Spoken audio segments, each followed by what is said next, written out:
Welcome back. Today's Supreme Court ruling overturning Roe v. Wade gives state leaders the power to determine whether abortion will be allowed in their states, with what kinds of restrictions, and whether to enforce laws on the books.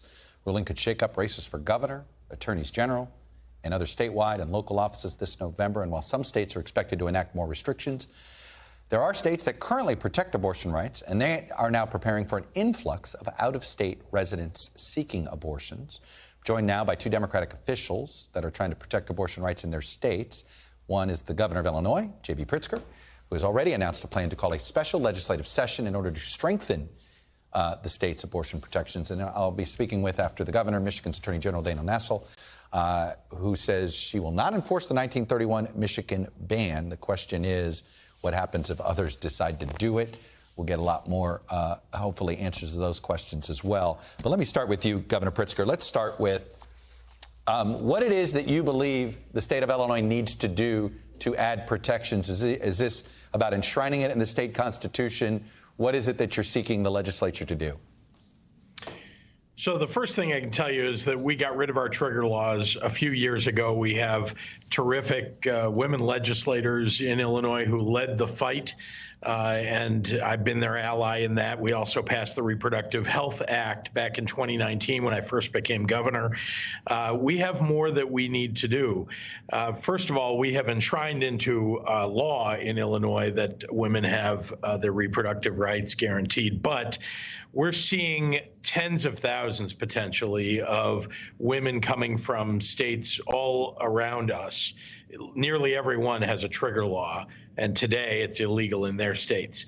So we expect that more than the 10,000 we saw last year coming from states around us and all the way to Texas, we will see 20,000 or potentially 30,000 because people do need to exercise those rights. So we're going to need to expand capacity in our state. We're going to need to make sure that we have the healthcare personnel that are necessary to perform these procedures and to guarantee that medical abortion is available.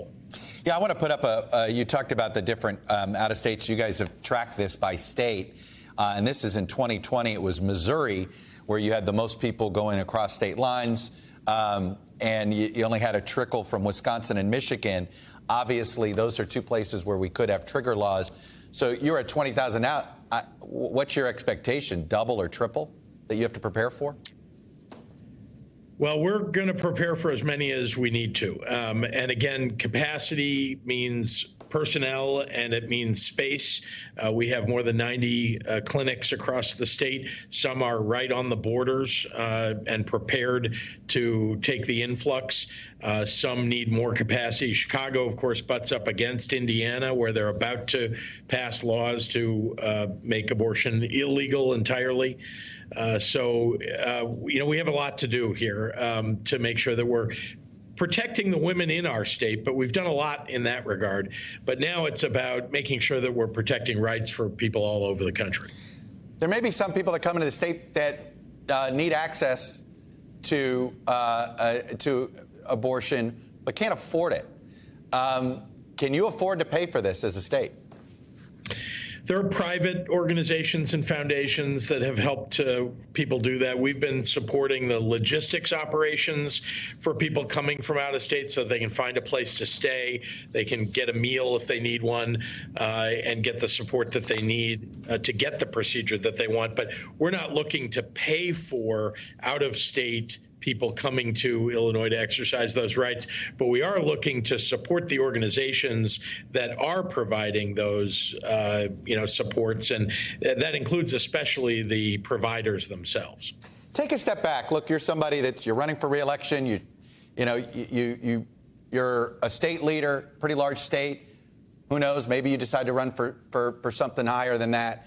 And I ask the question this way: this country, we're pretty divided right now. We've been divided for a while, but if it's possible to somehow get more divided, get more polarized, and I fear more pugilistic, how do you turn down the temperature when it looks like there's no end to this divisiveness, particularly when you have a very activist, aggressive, conservative movement these days that feels very empowered? Well, it seems reasonable to me to continue doing what we've always been doing in Illinois, protecting women. There isn't a lot of change that will occur in Illinois for people who live in Illinois because we've protected a woman's right to choose. The change will be that there are people who need to, exercise their rights who are going to come to Illinois and try to do that. So is that an attack on some other state? No. That is simply standing up for what I think are fundamental rights that, that are reasonable for us to fight for. I guess address, though, what kind of concern do you have about where the country is right now? I am very concerned that we now have an extremist Supreme Court that seems on the verge of doing much worse than what they've done, which seems awful already. So going after the broad set of rights that are protected by a right to privacy.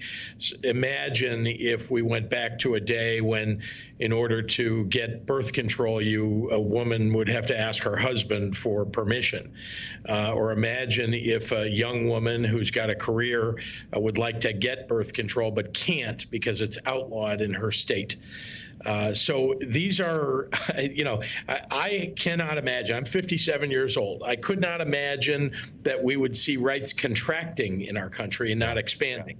So I'm deeply concerned. And I do think that, as you point out, I like the word pugilistic. I do think that we're going to start to see an even greater agitation between states, especially when states like Missouri are trying to pass a law that would make it literally a criminal offense to assist somebody from Missouri who might want to come to Illinois to exercise her rights. Governor J.B. Pritzker, I appreciate you coming on, sharing your views on this highly charged day.